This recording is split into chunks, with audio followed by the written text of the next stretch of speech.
Assalamualaikum warahmatullahi wabarakatuh. Halo pemirsa, apa kabar Anda hari ini? Beragam informasi akan kami sajikan dari wilayah Pulau Sumatera. Bersama saya Wanasari, inilah kabar Sumatera selengkapnya.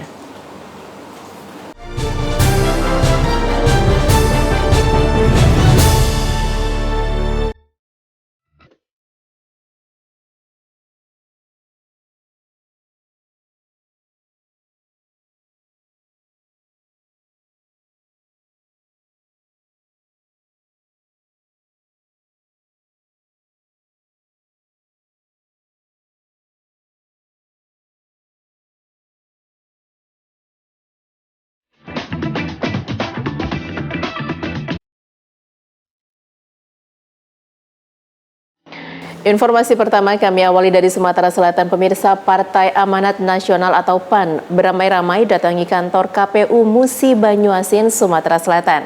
Partai PAN MUBA mendaftarkan sebanyak 45 calon legislatif untuk anggota DPRD Musi Banyuasin periode 2024-2029. Pengurus PAN bersama simpatisan dan calon anggota legislatif Musi Banyuasin beramai-ramai mendatangi kantor KPU pada Jumat 12 Mei 2023. Partai PAN Musi Banyuasin mendaftarkan 45 caleg ke KPU untuk mengikuti pemilihan legislatif 2024 mendatang. Partai PAN Musi Banyuasin mendaftarkan 45 caleg ke KPU untuk mengikuti pemilihan legislatif 2024 mendatang. Partai Amanat Nasional Musi Banyuasin menargetkan 14 kursi di DPRD Musi Banyuasin dalam pemilihan legislatif mendatang dari 7 dapil yang ada di Kabupaten Musi Banyuasin. Amanat Nasional pada hari ini 45 orang caleg yang mendaftarkan diri di KPU Kabupaten Musi Banyuasin dari 7 dapil. Dari 7 dapil berjumlah 45 orang. Itu target utama kami DPD Partai Amanat Nasional Kabupaten Musi Banyuasin mendapat 2 kursi 1 dapil atau 14 kursi di Kabupaten Musi Banyuasin ini. Ketua DPD PAN Musi Banyuasin, Endi Susanto, dalam jumpa pers mengatakan, target Partai PAN Musi Banyuasin dari 7 dapil, masing-masing 2 kursi calon legislatif. Untuk sementara ini yang kami daftarkan itu adalah 45 anggota caleg yang dari Partai Amanat Nasional. Dari berapa dapil, Pak? Dari 7 dapil. Terus target kita, ada berapa kursi yang kita targetkan? Insya Allah kalau PAN ini mentargetkan itu setiap dapil setiap dapil itu mendapat 2 kursi. Jadi kalau jumlahnya 7 dapil, artinya 2 kali 7, 14 kursi yang kita harapkan. Kader! Kader! PAN! PAN! Kader PAN! Kader PAN! Sebelumnya pendaftaran caleg Partai PAN kali ini diikuti puluhan caleg dan simpatisan Partai PAN MUBA berkeliling kota Sekayu menuju KPU dengan iringan puluhan kendaraan berbendera partai. Dari Musi Banyuasin, Sumatera Selatan, Pujo Kusuma, TV One mengabarkan. DPD Partai Nasdem Kota Pagar Alam mendaftarkan dan menyerahkan berkas bacalek ke kantor KPUD Kota Pagar Alam. Ketua Dewan Pimpinan Daerah Partai Nasdem Kota Pagar Alam, Jenny Sandia, targetkan menang pada pemilu 2024 mendatang. Ketua DPP Partai Nasdem Kota Pagar Alam, Sumatera Selatan, Jenny Sandia, beserta tim mendatangi langsung kantor KPUD Kota Pagar Alam untuk mendaftarkan bakal calon legislatif Kota Pagar Alam pada Kamis 11 Mei kemarin. Penyerahan berkas bacalek Partai Nasdem ini didampingi langsung Sekretaris DPD Kota Pagar Alam, Darmawi, dan Bendahara Erik, serta bacalek lainnya. Ketua DPD Partai Nasdem Kota Pagar Alam, Jenny Sandia, mengatakan menargetkan menang di pertarungan Pileg 2024 yang akan datang. Untuk bacalek Kota Pagar Alam dari Partai Nasdem ini berjumlah 25 orang. Mendaftarkan Partai Nasdem, khususnya DPD Partai Nasdem Kota Pagar Alam untuk mengikuti pemilu di tahun 2024 14 Februari. Ada 25 orang sesuai dengan kursi yang sudah disiapkan di DPRD. 8 bacalek ini di Dapil 1 Kecamatan Pagar Alam Utara, 8 bacalek di Dapil 2 Kecamatan Pagar Alam Selatan, dan di Dapil 3 untuk 3 Dempo Utara, Tengah, dan Selatan ini ada 9 bacalek. Izin Bu. Baik, jadi alhamdulillah pada Nasdem beberapa waktu yang lalu telah menyampaikan berkas model B ya, berkaitan dengan pencalonan legislatif ataupun DPRD tingkat Kota Pagar Alam.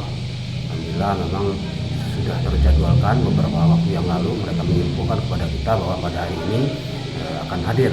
Alhamdulillah tadi beberapa waktu yang lalu sudah kita sambut secara simbolis, dan berkaitan dengan berkas model B tersebut sudah disampaikan kepada operator kita, dan saat ini tengah melakukan penginputan di Silon berkaitan dengan administrasi model B tersebut. Dari Pagar Alam, Sumatera Selatan, Kiki Habibi, TV One mengabarkan. Peringatan Hari Kesatuan Gerak Pembinaan Kesejahteraan Keluarga atau HKG-PKK ke-51 tahun 2023 di Kota Medan dihadiri Ibu Negara Iriana Joko Widodo dan Oase Kim dengan mengusung tema bergerak bersama menuju keluarga sejahtera dan tangguh mewujudkan Indonesia tumbuh. Ibu Wuri Ma'ruf Amin dan para anggota Organisasi Aksi Solidaritas Era Kabinet Indonesia Maju atau Oase Kim menghadiri peringatan Hari Kesatuan Gerak Pembinaan Kesejahteraan Keluarga atau HKG-PKK ke-51 tahun 2023. Peringatan tersebut diselenggarakan di Hotel Santika Premier Diandra, Kota Medan, Provinsi Sumatera Utara pada Rabu 17 Mei 2023. Dalam perayaan HKG ini dihadiri langsung Ibu Negara Nyonya Iriana Joko Widodo, Nyonya Kahiyang Ayu M. Bobi Afif Nasution, Ibu Wakil Negara Nyonya Wuri Ma'ruf Amin, Ketua Umum TPPKK Pusat Tri Tito Karnavian, Pengurus TPPKK Pusat, Oase Kabinet Indonesia Maju, Ketua TPPKK Provinsi, Kabupaten, dan Kota se-Indonesia. Kegiatan tersebut mengusung tema bergerak bersama menuju keluarga sejahtera dan tangguh wujudkan Indonesia tumbuh, dan dibuka oleh Ibu Negara Iriana Joko Widodo. Dalam sambutannya, Ibu Iriana mengucapkan selamat kepada seluruh tim penggerak PKK dan menyampaikan bahwa gerakan PKK harus mengedepankan prinsip kerja partisipatif.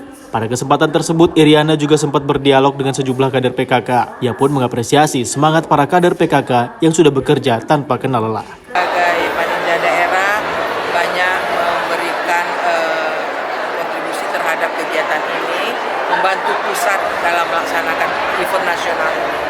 Jadi untuk kegiatan kita ini sebenarnya banyak disupport oleh pemerintah Kota Medan dan juga seluruh UPD yang terkait di dalam melaksanakan kegiatan ini, dan juga dukungan Bapak Wali Kota, Bapak Sekda, dan Bapak Wakil Wali Kota serta Ketua Tim Penggerak PKK Kota Medan yang mensupport kita untuk melaksanakan event nasional ulang tahun HKG 51 di Kota Medan ini. Dari Medan, Sumatera Utara, tim TV One mengabarkan. Ribuan relawan Anies Baswedan Long March mengantar bakal calon legislatif atau Bacalek Partai Nasional Demokrasi atau Nasdem dengan mengenakan baju adat daerah dari kantor Nasdem Sumut ke kantor KPU Sumut. Partai Nasdem Sumut mengusulkan 100 Bacalek di wilayah Sumatera Utara. Inilah rombongan relawan Anies Baswedan, calon presiden 2024. Beserta rombongan mengantarkan bacalek dari kantor DPW Partai Nasdem Sumatera Utara, Jalan Perintis Kota Medan, Sumatera Utara, menuju kantor KPU Medan, Jalan Perintis Kota Medan, Sumatera Utara pada Kamis sore kemarin. Partai Nasdem mengantarkan 100 bacalek untuk wilayah Sumatera Utara. Untuk bacalek DPR RI yang diajukan ke DPP Nasdem sebanyak 30 calon. Angka tersebut sesuai dengan jumlah kursi yang disediakan, namun dikatakan Ketua DPW Nasdem Iskandar ST, ia menargetkan 7 orang bacalek duduk di kursi DPR RI. Kemudian untuk wilayah keseluruhan Indonesia, ia menargetkan 200 orang. Kemudian secara rinci 7 orang mendapatkan kursi DPR RI, 20 calon di provinsi, dan 173 di kabupaten kota. Ketua Umum Partai Nasdem Sumatera Utara mengatakan dari seluruh Indonesia, Partai Nasdem merupakan partai satu-satunya di Indonesia saat ini yang diantar langsung oleh relawan Anies Baswedan dengan long march menggunakan baju adat daerah. Hasilnya seluruh berkas yang kami ajukan di KPU sudah diterima dengan baik. Kan target 20 kursi di tingkat Provinsi Sumatera Utara. Ya, hari ini khusus Provinsi Sumatera Utara kami mengisi seluruh slot dengan penuh, full, yaitu 100 bacalek yang 90% merupakan kader murni Partai Nasdem. Untuk tingkat provinsi, tadi sudah saya sampaikan, untuk RI sudah kami sampaikan ke DPP, itu jumlahnya ada 30 sesuai dengan jumlah kursi yang tersedia. Dan kami juga menarikkan 7 kursi untuk tingkat DPR. Ya, bukan 2 mantan, tapi banyak sekali ya, banyak sekali mantan-mantan pejabat, tokoh-tokoh, baik tokoh agama, itu semua sudah bergabung ke Nasdem, dan itulah yang membuat kami yakin DPP Partai Nasdem Provinsi Sumatera Utara akan mencapai target sebanyak 200 anggota dewan di semua tingkatan, 7 DPR RI, 20 provinsi, dan 173 kabupaten kota. Sementara Komisioner KPU Sumatera Utara sudah menerima berkas Partai Nasdem dengan lengkap dan dinyatakan sah. Dari Medan, Sumatera Utara, Ahmid Al-Yauzar, TV One mengabarkan. Dalam rangka memperingati Hari Jadi Kabupaten Empat Lawang yang ke-16 tahun 2023, pemerintah Kabupaten Empat Lawang melalui Dinas Pariwisata setempat menggelar Festival Serapungan Musi 2023. Ribuan masyarakat dari berbagai daerah di Kabupaten Empat Lawang, Sumatera Selatan tumpah ruah memadati lokasi Festival Serapungan Musi 2023. Acara yang digelar dalam rangka memperingati HUT Kabupaten Empat Lawang ke-16 ini berlangsung di Desa Terusan Lama, Kecamatan Tebing Tinggi, Kabupaten Empat Lawang, Sumatera Selatan. Festival Serapungan diambil dari budaya masyarakat setempat yang konon kerap mempergunakan batang bambu atau ban dalam bekas untuk menyusuri sungai. Di latar belakangi hal tersebut, akhirnya Festival Serapungan tercipta dan terlaksana hingga saat ini. Selain Serapungan, festival ini juga dimeriahkan dengan lomba rakit hias yang diikuti oleh berbagai lapisan masyarakat dan instansi pemerintahan. Masih dalam rangkaian Hari Ulang Tahun Kabupaten Empat Lawang ke-16 2023, agendanya Festival Serapungan dan Rakit Hias. Kita laksanakan hari ini untuk bagian daripada masyarakat merasakan keberadaan Kabupaten Empat Lawang yang sudah berusia 16 tahun. Meriah, luar biasa. Harapannya masyarakat akan mencintai air, masyarakat akan bersilaturahmi, dan kekompakan antara masyarakat dengan pemerintah akan semakin kuat dan solid. Festival Serapungan Musi 2023 tahun ini kita seperti biasa melaksanakan 3 kategori. Kategori Serapungan cepat diikuti oleh 86 peserta. Untuk rakit hias 43 peserta ataupun grup. Dan untuk Serapungan santai dilaksanakan diikuti oleh 806 peserta. Melaksanakan finish di Taman Musi 2, Kelurahan Kupang, Kecamatan Tebing Tinggi juga. Hadir dalam acara ini diantaranya Ketua Tim Penggerak PKK Kabupaten Empat Lawang, Happy Safriani Jonci, dan seluruh OPD di jajaran Pemkab Empat Lawang. Dari Empat Lawang, Sumatera Selatan, Arwinza Diki Pangestu, TV One mengabarkan.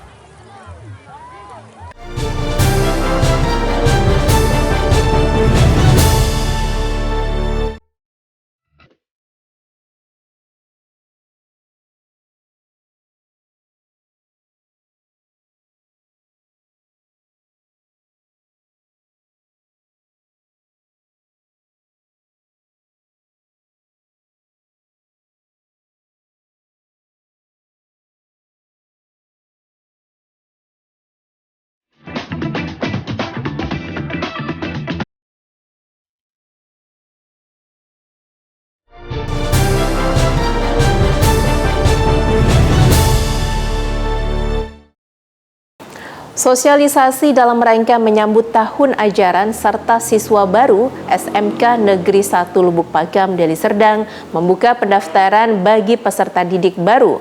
Kuota sebanyak 776 siswa dibuka mulai 20 Mei 2023 mendatang. SMK Negeri 1 Lubuk Pakam, Deli Serdang mulai menyosialisasikan penerimaan peserta didik baru atau PPDB tahun ajaran 2023-2024. Terlihat pada bagian depan sekolah, spanduk maupun himbauan teknis tata cara mendaftar sekolah tersebut. Adapun berbagai kejuruan yang diajarkan pihak sekolah antara lain teknik jaringan dan instalasi tenaga listrik, teknik permesinan perbengkelan, teknik otomotif, teknik alat berat, teknik audio video, bisnis konstruksi properti desain pemodelan dan informasi bangunan, teknik jaringan dan komputer, serta tata kecantikan kulit dan rambut. Miss Rayani SPD MPD selaku Kepala Sekolah SMK Negeri 1 Lubuk Pakam memaparkan, selain menampung 776 siswa dalam 13 keahlian di SMK Negeri 1 Lubuk Pakam, kompetensi keahlian tersebut akan dibagi menjadi 22 rombongan belajar. Nantinya pelaksanaan PPDB dilakukan dengan 2 tahap, yakni tahap pertama pada 20 hingga 26 Mei 2023 dan tahap kedua pada 9 hingga 21 Juni 2023. Persiapan yang kami lakukan di SMK Negeri 1 Lubuk Pakam pada PBDB tahun 2023 ini, diantaranya yang sudah kami kerjakan pemasangan spanduk, yaitu di tanggal 6 Mei. Kemudian kami juga sudah memasang spanduk posko pengaduan di tanggal 7 Mei. Kemudian juga kami sudah melaksanakan sosialisasi PBDB dengan muspika dan siswa SMP maupun MTSN, yaitu di tanggal 9 Mei. Di SMK Negeri 1 Lubuk Pakam ini ada 13 jurusan. Dengan daya tampung kami di tahun 2023 ini untuk PBDB sebanyak 776 siswa dengan jumlah rombel 22. Pada tahun ini kami juga masih menggunakan alat berat sebagai ciri khas kami untuk kelas industri, yaitu yang semua seleksi ditentukan oleh Trakindo. Itu jumlah rombel hanya 1, siswanya sebanyak 20 siswa. Kami menghimbau kepada masyarakat luas dengan sosialisasi yang sudah kami lakukan. Mari daftarkan anak-anak kita di SMK Negeri 1 Lubuk Pakam ini yang pendaftarannya akan dibuka di tanggal 20 Mei ini. SMK bisa, SMK hebat, vokasi kuat, menguatkan Indonesia. Dari Deli Serdang, Sumatera Utara, Ahmad Sukri, Tim TV One mengabarkan. Pangdam 1 Bukit Barisan, Maijen TNI Ahmad Daniel Chardin melantik pengurus Persatuan Menembak Indonesia atau Perbakin wilayah Kabupaten Simalungun periode 2023-2027. Acara digelar di Aula Makorem 022 Pantai Timur Simalungun, Sumatera Utara, Sabtu 13 Mei 2023 kemarin. Prosesi pelantikan diawali dengan menyanyikan lagu Indonesia Raya dan Mars Perbakin. Dilanjutkan penyerahan bendera Pataka kepada Bupati Simalungun Radiapo Hasyolan Sinaga selaku Ketua Umum Pengkap Perbakin Kabupaten Simalungun.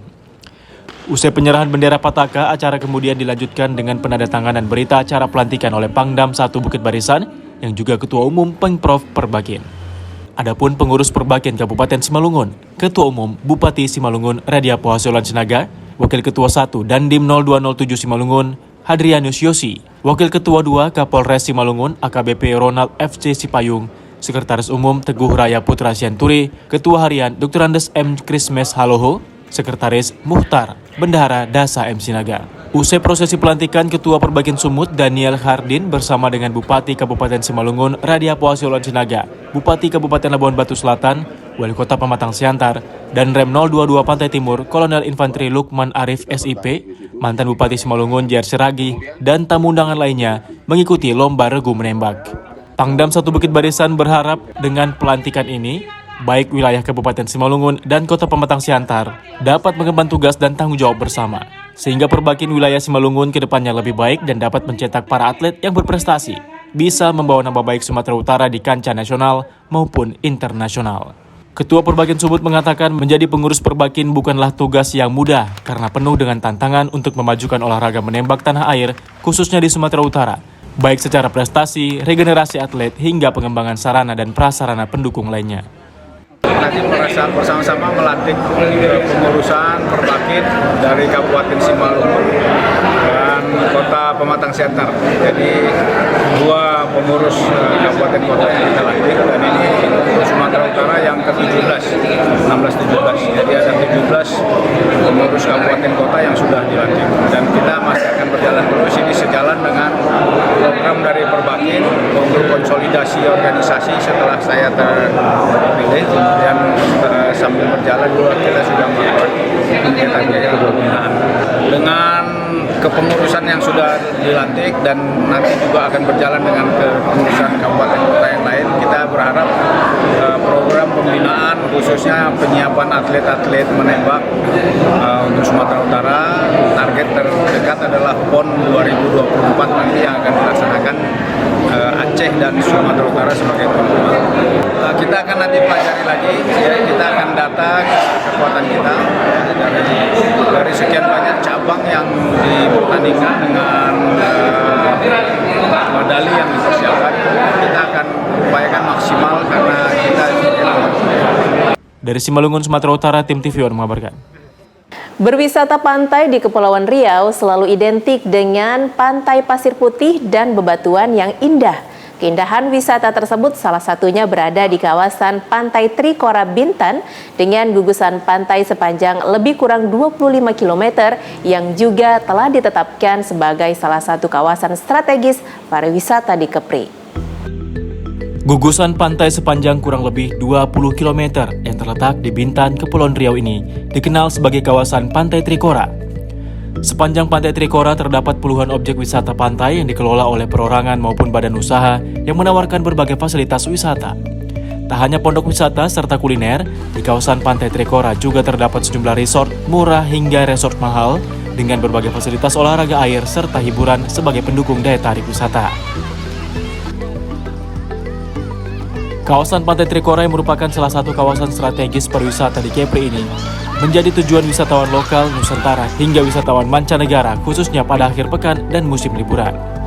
Pelaksana tugas Kepala Dinas Pariwisata Kepri, Raja Heri Mohrizal mengatakan, banyaknya objek wisata yang tersebar di gugusan Pantai Trikora secara tidak langsung berdampak pada meningkatnya sektor UMKM serta ekonomi kreatif masyarakat sekitar. Terdapat sekitar 24 lebih lah tempat-tempat objek wisata yang dikelola oleh baik itu perorangan maupun dalam bentuk badan usaha, di mana segmen pasar itu terdiri dari wisatawan lokal untuk menikmati keindahan pantai serta dari kunjungan-kunjungan Wisman maupun Wisnus. Hal itu menjadikan efek domino di mana peningkatan UMKM terhadap wilayah sekitar wisatawan pantai itu menjadi lebih semarak.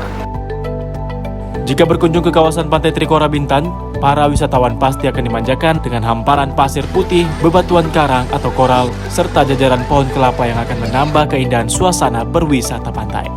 Dari Tanjung Pinang, Kepulauan Riau, Kurnia Saifullah, TV One melaporkan. Event Petatal Super Grass Track 2023 yang berlangsung Sabtu dan Minggu ditutup Bupati Batubara. Sebelum penutupan, Bupati menyaksikan pertandingan di kelas bergengsi FFA Open yang diikuti para pembalap senior dari berbagai daerah.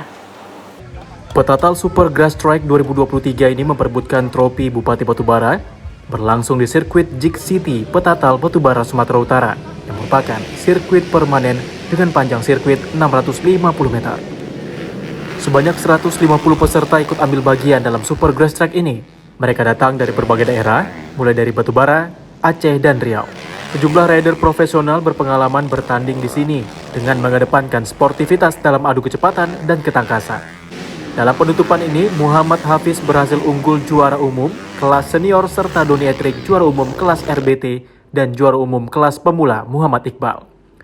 Bupati Batubara Zahir mengapresiasi event yang berlangsung aman, tak ada insiden. Dalam kesempatan tersebut, Bupati juga memberikan hadiah kepada pemenang lomba. Akan ke depan bisa dilaksanakan lagi. Panitia bekerja dengan maksimal, masyarakat, organisasi, pemuda, kepolisian, TNI, Polri, semua berjaga-jaga untuk mensukseskan ini. Nah, semangat ini perlu kita dukung. Ini adalah ajang perlombaan ekstrem, ya. Yang ini adalah disukai oleh para pemuda, anak-anak muda, darah muda, kecuali darah tua. Saya darah tua, berani. Tapi kita melihat bahwa antusias itu memang ada karena hampir sekian tahun Indonesia, Batubara, Sumatera Utara ini dilarang berkumpul-kumpul. Nah, sehingga ketika ada event ini, ya, semangat ini cukup tinggi hadir walaupun dibayar. Sementara itu, Ketua Panitia Taufik berterima kasih kepada Bupati Batubara yang mendukung kegiatan ini serta para panitia yang bekerja keras hingga acara ini berlangsung aman dan terkendali. Rencananya ke depan akan digelar event yang lebih ganas. Bangga daripada para anak muda dan Iqbal yang ada ditempatkan oleh panitia. Kira-kira berapa pembalap nih Ketua yang ikut Ketua? 150 pembalap ada di sini. 8 orang pembalap nasional senior. Kira-kira harapannya Ketua, apakah ada tahun besok berlangsung juga seperti ini Ketua? Ya, kita berterima kasih kepada seluruh panitia dan Bapak Bupati hingga acara ini sukses dari dukungan para semua panitia dan Bapak Bupati dan kawan-kawan semua hingga acara ini sukses dan kedepannya akan kita buat lagi yang lebih ganas. Dari Batubara, Sumatera Utara, tim TV One mengabarkan.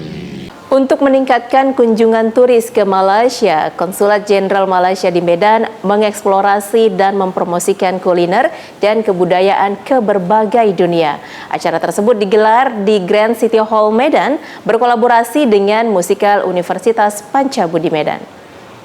Konjen Malaysia Medan menggelar acara halal bihalal di Grand City Hall Medan. Tourism Malaysia memperkenalkan berbagai makanan khas Malaysia populer dan kebudayaan yang dibawakan oleh Citra Budaya Negeri Sembilan bersama Akar Seni Kuala Lumpur berkolaborasi dengan Musikal Universitas Pancabudi Medan.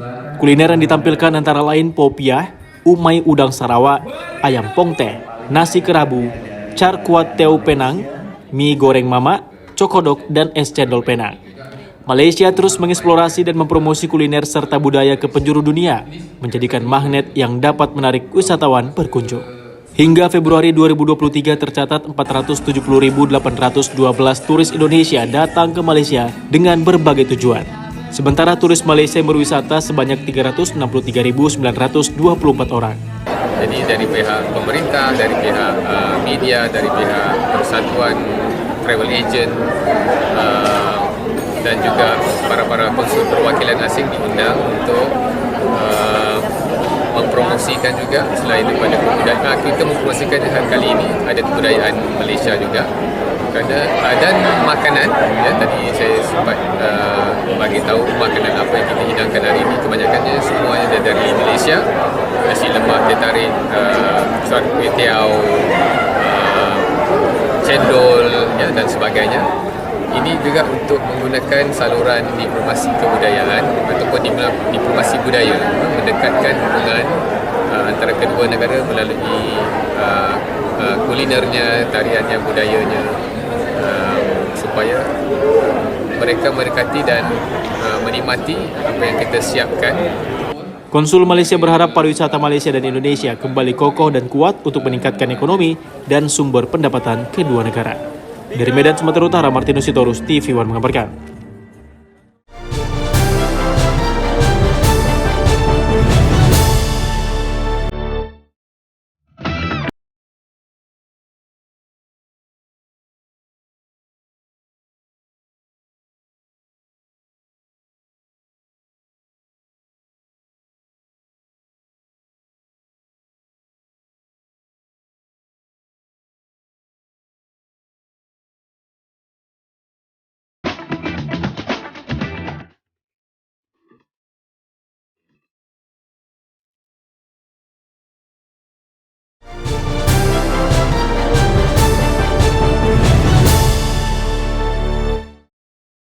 Laporan Keuangan Kabupaten Mandailing Natal berhasil meraih opini wajar tanpa pengecualian atau WTP dari Badan Pemeriksaan Keuangan RI. Capaian ini merupakan yang pertama kali diraih sejak 24 tahun Kabupaten Mandailing Natal berdiri. Rasa haru hingga meneteskan air mata dirasakan Bupati Mandailing Natal, Jafar Suhairi Nasution, saat mendengar pengumuman dari BPKRI Perwakilan Sumatera Utara di Medan. Sang Bupati terharu karena pertama kalinya dalam sejarah Kabupaten Mandailing Natal meraih opini WTP atas laporan keuangan 2022. Bupati menilai predikat terbaik dalam laporan keuangan pemerintah daerah merupakan wujud kerja keras dari semua pihak yang terkait. Menurutnya, Madinah bersyukur, Madinah berbenah bukan hanya sekedar tagline, namun semua aspek termasuk pengelolaan keuangan daerah terus berbenah ke arah yang lebih baik sehingga tercapai WTP. Wajar tanpa pengecualian.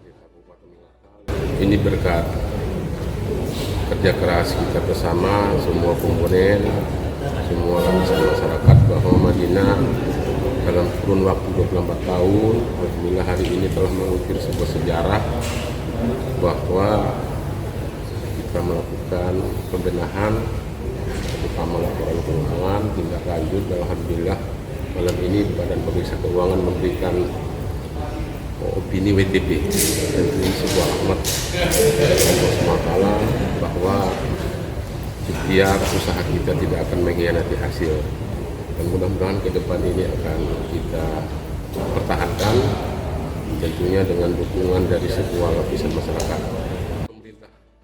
Ketua DPRD Mandailing Natal, Erwin Effendi Lubis, yang hadir dalam pengumuman tersebut menyampaikan apresiasi kepada Bupati dan Wakil Bupati Mandailing Natal atas prestasi ini. Sementara itu, Wakil Bupati Mandailing Natal juga menyampaikan rasa syukur kepada Allah SWT atas prestasi Kabupaten Mandailing Natal, serta berterima kasih kepada semua pihak yang telah membantu sehingga opini WTP untuk Mandailing Natal bisa terwujud.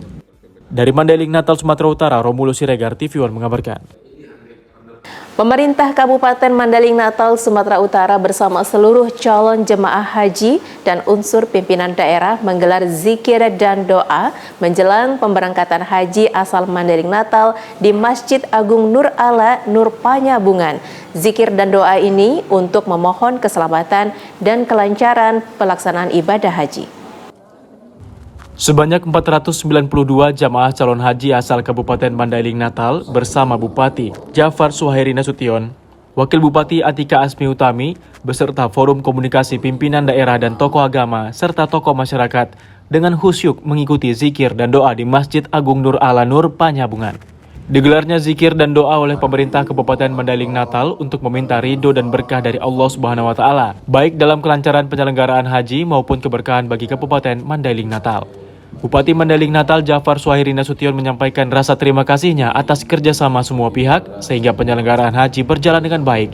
Bahkan rombongan jemaah haji asal Kabupaten Mandailing Natal dipercaya menjadi kelompok terbang pertama dari Sumatera Utara. Tahun ini kita mendapat kloter pertama. Kalau dilihat dari kloter tahun ini jumlah usia lanjut cukup banyak. Kemudian jemaah haji perempuan juga akan lebih banyak tahun ini. Tentu kita berharap kepada para calon jemaah haji agar karena kita mendapat kelompok terbang pertama terus menjaga kondisi kesehatan terutama. Secara khusus, Bupati juga meminta agar petugas haji lebih jeli memperhatikan kondisi kesehatan dan fisik jemaah calon haji termasuk pola makan, sehingga pelaksanaan haji tak ada kendala dan semua jemaah calon haji bisa melaksanakan ibadah dengan sempurna. Untuk musim haji tahun ini, jemaah haji dari Kabupaten Mandailing Natal dibagi dalam 2 kloter, yaitu 1 kloter penuh sebanyak 355 jemaah calon haji dan kloter sisa sebanyak 137 jemaah calon haji. Untuk kelompok terbang pertama akan diberangkatkan dan difasilitasi pemerintah Kabupaten Mandailing Natal menuju asrama Haji Medan pada 22 Mei 2023 mendatang dengan menggunakan sekitar 15 bus. Dari Mandailing Natal, Sumatera Utara, Romulo Siregar, TV One mengabarkan. Ratusan pemuda yang tergabung dalam Aliansi Organisasi Kepemudaan Lahat Bersatu menggelar aksi di halaman Pemkab Lahat. Aksi ini dilakukan sebagai bentuk protes memberikan rapot merah terhadap kepemimpinan Bupati Lahat periode 2018-2023 yang dinilai tidak mampu membawa perubahan untuk kabupaten tersebut. Ratusan pemuda-pemudi dari berbagai elemen dan lintas organisasi menggelar aksi demo di depan kantor DPRD Kabupaten Lahat. Aksi yang digelar menjelang Hari Jadi Kabupaten Lahat yang diperingati setiap tanggal 20 Mei ini dilakukan sebagai bentuk evaluasi kinerja selama masa kepemimpinan Bupati Lahat Cik Ujang Haryanto yang menjabat dari 2018. Unjuk rasa massa dari GMNI, SAPMA, Pemuda Muhammadiyah, dan HMI Cabang Lahat yang ingin melakukan orasi di halaman kantor Bupati Lahat mendapat pengawalan ketat dan blokade petugas kepolisian sehingga orasi hanya dilakukan di ruas jalan depan kantor DPRD Lahat. Dalam orasinya, massa menilai banyak permasalahan yang tak mampu diselesaikan selama masa kepemimpinan Bupati Lahat Cik Ujang. Di antaranya pengentasan kemiskinan, banyaknya pembukaan lahan pertambangan yang diiringi dengan akses jalan banyak yang rusak, tingginya tingkat gangguan kesehatan akibat debu hitam batubara, tidak transparannya realisasi dana CSR, hingga realisasi dana desa mulai 500 juta hingga 2 miliar per desa yang dianggap belum juga terrealisasi. Adapun tuntutan kami yang pertama adalah peretasan masalah kemiskinan. Yang kedua adalah tentang bagaimana batubara di Kabupaten Lahat ini. Ketiga pendidikan, keempat itu perihal masalah jalan, dan kelima adalah masalah tentang pupuk dan harga-harga yang naik di petani. PDAM juga menjadi salah satu prioritas yang kami sampaikan. Unjuk rasa hari ini dia sudah memberikan kritik sarannya kepada pemerintah Kabupaten Lahat. Kita tanggapi dari jalan. Alhamdulillah jalan ini yang ada 30 sampai 34 tahun dan bangun Pak Bupati bangun. SP1, SP2, SP3, SP4 termasuk Palangbaja, Kikem Barat, Kikem Timur, Kikem Selatan, termasuk di Kumayulu, termasuk seluruhnya. Insya Allah tahun ini saya yakin seluruhnya mungkin 60% lebih. Kita bangun, kita cor beton. Dari Kabupaten Lahat, Sumatera Selatan, Ahmad Yudiansyah, TV One mengabarkan. Ketua Umum Parsadaan Pomparan Toga Sinaga Dohot Boru Edison Sinaga secara resmi membuka Rapat Kerja Nasional PPTSB tahun 2023 di Medan, Sumatera Utara. Rakernas bertujuan guna mensinergikan seluruh program-program PPTSB 5 tahun ke depan dan menuju sukses kepada setiap warga Sinaga di seluruh Indonesia. Rapat Kerja Nasional Organisasi Parsadaan Pomparan Toga Sinaga Dohot Boru berlangsung di Gedung Toga Sinaga, Medan, Sumatera Utara. Rakernas PPTSB tahun 2023 mengambil tema dengan Rakernas PPTSB 2023, kita lakukan transformasi PPTSB menjadi organisasi terkelola di era industri. Rakernas PPTSB dibuka langsung oleh Ketua Umum Edison Sinaga, serta dihadiri Ketua Dewan Pembina Mangihut Sinaga dan hadir dari 18 wilayah PPTSB se-Indonesia, baik secara langsung maupun virtual. Dalam pemaparan program kerja, Ketua Bidang 2 menjelaskan bahwa indeks produktivitas pariwisata Danau Toba terendah dari 5 destinasi super prioritas Indonesia. Berdasarkan data itu, ia mengajak warga PPTSB bisa melihat peluang dalam rangka mengejar ketertinggalan pengembangan pariwisata, sebab kawasan Danau Toba merupakan kampung halaman marga Sinaga.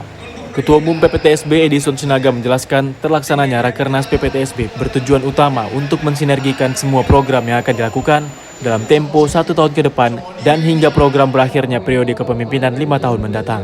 Ketua Umum PPTSB berharap dalam hasil Rakernas semua pihak dapat menyampaikan hasil ke setiap anggota di daerah masing-masing, sebab jumlah total warga Sinaga telah mencapai hampir 1 juta di Indonesia. Pertama dilakukan Rakernas ini adalah untuk mensinergikan semua program-program yang akan dilakukan dalam tempo 1 tahun dan juga yang akan dilakukan sampai berakhirnya periode kepemimpinan 2022-2026. Saya harapkan semua pihak, mulai daripada ketua cabang, ketua wilayah, sektor, bisa bekerja sama menyampaikan hasil-hasil Rakernas ini ke setiap anggota di setiap daerah masing-masing. Sebagai informasi, kami sampaikan total warga Sinaga yang ada di Indonesia hampir 1 juta.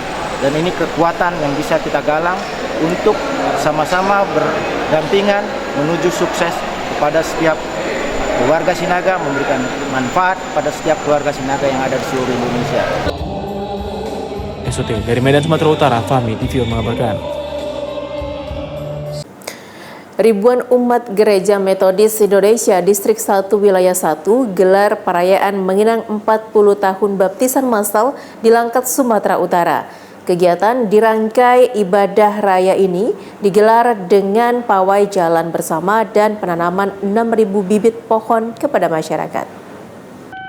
Dengan tema bertumbuh dan berbuah di dalam Kristus serta menjadi berkat bagi semua makhluk ciptaan Tuhan, perayaan mengenang 40 tahun baptisan massal di GMI Langkat Hulu berlangsung sangat meriah dengan dihadiri ribuan umat jemaat dari sejumlah gereja Metodis Indonesia di Langkat Hulu. Acara ini digelar di Gedung Tanah Rasita, Jalan Merdeka, Desa Namajahe, Kecamatan Salapian, Kabupaten Langkat. Perayaan dalam mengenang 40 tahun baptisan massal GMI di Langkat Hulu turut dihadiri langsung oleh pimpinan GMI Wilayah 1, Bishop Christy Wilson Sinurat, dan pimpinan GMI Distrik 1 Wilayah 1, Ventusi Mamora, serta seluruh unsur para pendeta. Bishop Christy Wilson Sinurat mengatakan dalam memperingati 40 tahun baptisan massal di Langkat Hulu, banyak mengandung beberapa hal yang sangat direnungkan bagi umat Kristen Gereja Metodis Indonesia di Langkat Hulu. Dan itu merupakan suatu pekerjaan yang harus disyukuri karena dari baptisan massal berarti itulah kabar baik bagi umat di daerah pada 40 tahun lalu dan kehadiran kabar baik itu telah memperbaharui hidup dan membuat masyarakat semakin maju dan terus berkembang. Melalui peringatan ini bahwa warga Metodis di Distrik 1 terkhusus di daerah Langkat Hulu ini bisa terus bersukacita dan bersemangat untuk hidup di dalam terang kasih Tuhan, mengasihi sesama manusia dan juga seluruh ciptaannya, dan bagaimana supaya ketika sudah percaya kepada Tuhan bisa juga menjadi berkat bagi orang lain, bisa menghadirkan kabar baik dan menolong orang lain juga maupun alam semesta ini. Oleh karena itu memang rangkaian acara kita memang kita susun sedemikian, ada mempersembahkan hasil bumi, kemudian juga ada memberi untuk bumi, yaitu dengan penanaman pohon dan pembagian 6.000 bibit pohon kepada masyarakat di sekitar Langkat ini dan juga kepada seluruh jemaat. Jadi ini sesuatu yang memang mau kita gaungkan bahwa gereja ada untuk menjadi berkat. Itu tujuan utama kita mengadakan kegiatan ini. Dari Langkat, Sumatera Utara, tim TV One mengabarkan.